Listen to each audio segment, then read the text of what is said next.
Am I the a-hole stories? Am I the a-hole for telling my mom I might not pay for my little sister's college?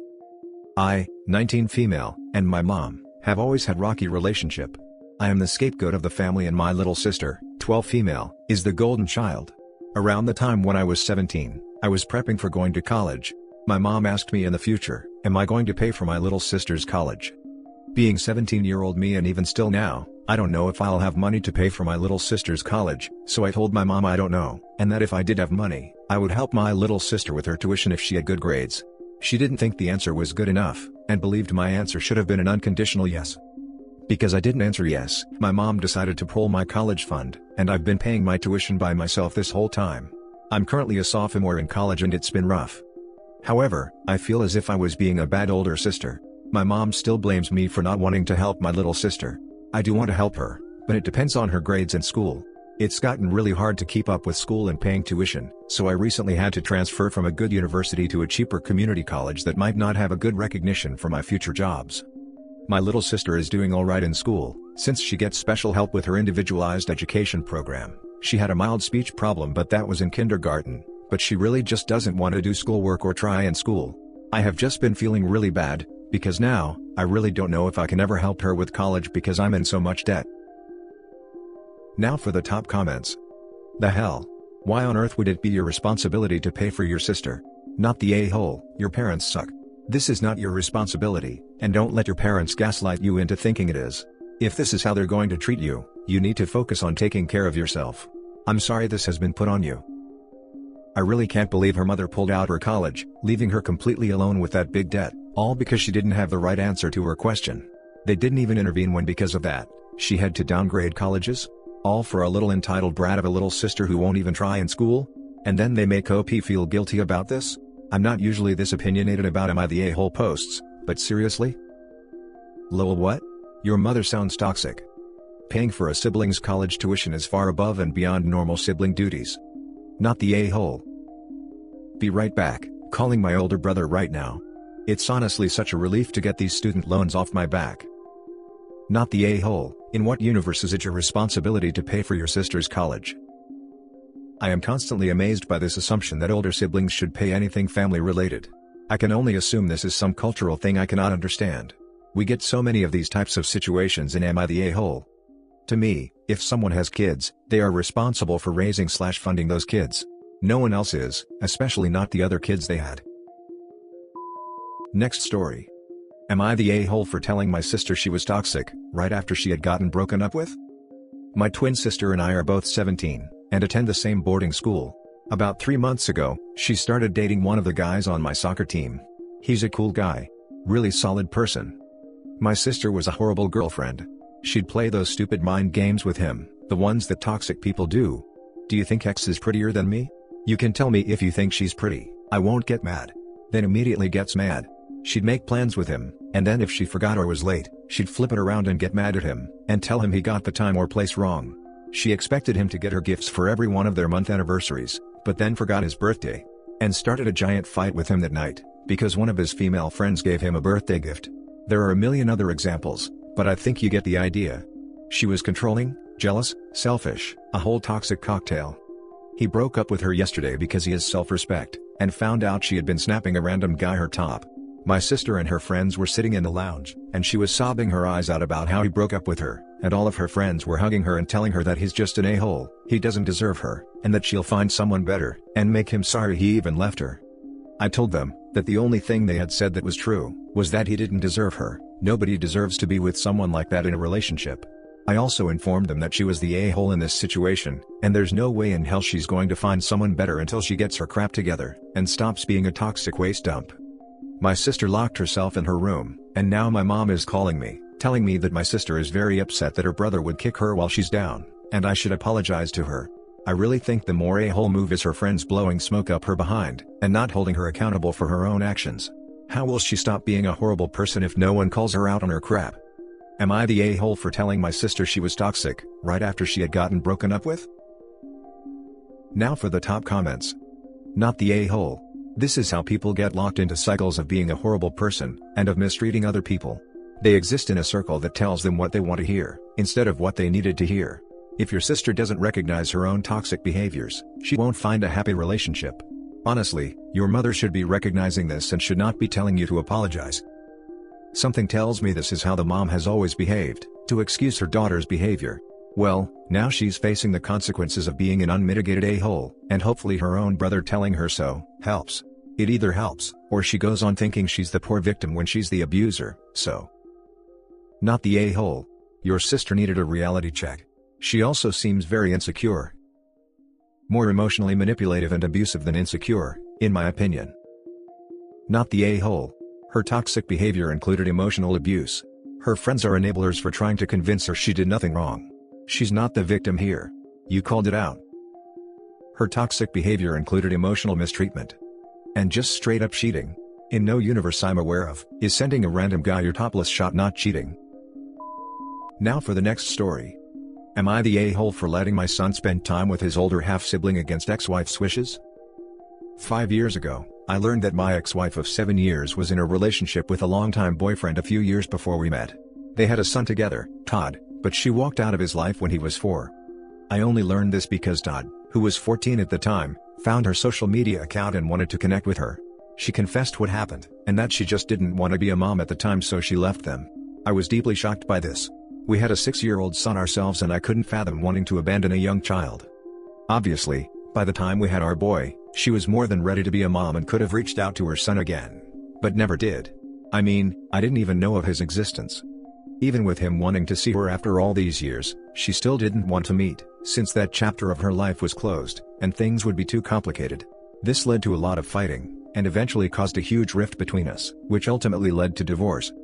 My son is 11 now and is aware he has an older half-brother out there. My son expressed interest in wanting to know his brother, and so I managed to contact Todd. My ex was completely against this, and refused to be there when her son agreed to a meeting. I met him first obviously without my son around, and got to know him. He's a really great kid. 19 years old, college student, very kind and genuine. He was just interested in connecting with his mom's side of the family. Since our meeting, he and my son have hung out several times. My son has really taken a liking to him despite the age gap. Guess it's the excitement of having a big brother. He's all my son talks about. A joke Todd told him, or retelling a conversation they had on FaceTime. My ex is furious, because he talks a lot about Todd when he's with her, and has told me to limit contact with him. Says if my son would like to have a relationship with Todd, he can do so when he's older and can make that decision for himself. This has caused a lot of fighting between us, which has also brought in our families. Mostly my ex-mother-in-law, telling me I have no right, and Todd is none of my business since we're not related, so I need to put a stop to it since it's upsetting my ex. Normally I wouldn't care what she thinks, but since then my parents also agree that is my ex-wife's son. He really has no business in my life, especially when it's bothering her so much. The thing is, my son loves spending time with him. They've really bonded and it seems cruel to break that up. But at the same time, everyone is acting like I'm the vile ex-husband tormenting my ex-wife for her past mistakes. Some outsider's judgment on all this would really be nice here. Am I the a-hole? Now for the comments. As someone who has 3 half-siblings cut out of their life because of the selfishness of the other parent, I implore you to please not listen to your wife. Your son and his brother should have contact, and should be able to grow up with one another as much as they can. I promise you, it will make all the difference when they get older. I beg you, do all in your power to keep their bond growing. I miss my siblings every day. I cry over losing them so often. The pain of knowing that you have siblings out there who want nothing to do with you, because of the interference of an angry and jealous parent, is overwhelming. OP, I am so proud of you for giving your son this opportunity, and I hope you will continue to fight for it for your son's sake. It will be hard, but know he will be happier and have a better life for your efforts, and so will his brother. Not the a-hole, in any way. I'm very sorry to hear about your half-siblings. That sounds awful. Thank you for commenting, you've given me some things to think about. Todd is not your ex-wife's son, he's your son's half-brother and they have every right to have a relationship in the present. Not the a-hole. Not the a-hole. Your son has a right to know his brother. His brother wants that too. Your ex-wife is a jerk for not facilitating that for her 2 sons, and for walking out on Todd in the first place. And for marrying someone without even mentioning she has a child out there. Not the a-hole. If my math adds up, Todd is now 19, correct? So, he's an adult and wants to be a good friend and mentor to his younger brother. You or your ex have no right to stop that healthy fraternal relationship from forming. Good on him for being kind to his younger bro, good on you for allowing this. Shame on your ex and others for discouraging it. Definitely not the a-hole. Now for the last story. Am I the a-hole for making my son earn back all of his belongings? Yes, the title is as bad as it seems. I have a 14-year-old son, Steve, that I adopted when he was a little under a year old. My son's mom, a pain in the butt that she was, sadly died during childbirth. I am the only mom Steve has ever known. He loves to throw it in my face that I'm not his real mom. That's okay, I still love him more than life itself. I do not, however, love his room. Steve absolutely refuses to clean his room. We fight about this constantly. There's trash on the floor, mold growing on half-eaten food, it straight up smells like something died in there. We have tried grounding him, talking to him, and helping him, but he just doesn't care. I finally got to the point last week where I spent all of Friday cleaning it. During my cleaning process, I took everything out of his room. All he has now is his bed, his dresser, his school stuff and his clothes. When Steve got home from school, he was screaming at me that I'm not his mom, I had no right to steal his stuff. His dad backed me and took his phone for his attitude lately, and we told him he could do extra chores to earn his belongings back. My sister came over this weekend, with Steve still sulking. When she asked about it, I told her exactly what I had done. She's now angry with me, calling me a witch for treating my stepson like that. Thinking about it, I think we might have taken it a little too far, but I want to stick to my word of him having to earn everything back. Am I the a-hole? Edit, I didn't realize that the situation with Steve's mom seemed like something else. They had a one-night stand when we were on a break. We decided to work on our marriage and ended up in marriage counseling when we found out she was pregnant. We gave her as much support as we could, emotional and financial, but she was angry that my husband wouldn't leave me so they could be a happy family. Steve has always known me as his mom. While Steve using the I'm not his real mom is common, it's only when he's in trouble or not getting his way. Also, we are in family therapy, we are putting Steve in individual therapy. Now for the comments. Not the a-hole, what you did sounds fair. Considering you've been in his life since before he was 1, I feel very sad that he keeps throwing "you are not my real mom" in your face. I have a hunch this might have something to do with the fact that she refers to his biological mother as a pain in the butt. Steve has never heard me say anything like that about his mom. I work hard to only say good things and share good stories of her with him. The only reason I say she was a pain in the butt is, she was constantly showing up to my work and my house to talk sense into me, and make husband leave me and date her. Not the a-hole. I'd be less sympathetic to your viewpoint if it was just typical teenage boy clutter, but there's trash on the floor, mold growing on half-eaten food, it straight up smells like something died in there. This is a freaking health hazard, and is unacceptable. Yeah, my standard for a kid's bedroom is it must be safe. As in, nothing growing, no overly bad odors, not too much dust accumulating, can safely exit the room in case of fire, etc. But let kids have messy rooms if they want. It's the only space that's really theirs, so let them decide how they want to manage it. Not the a-hole. He can't have a room reeking of death and living in filth, simply because he can't be asked to clean up after himself. Anecdotally, my middle brother had a bad habit as a teen of leaving wet towels all over the floor to turn into a science experiment. Finally, my dad had enough one day, and tipped his room in response.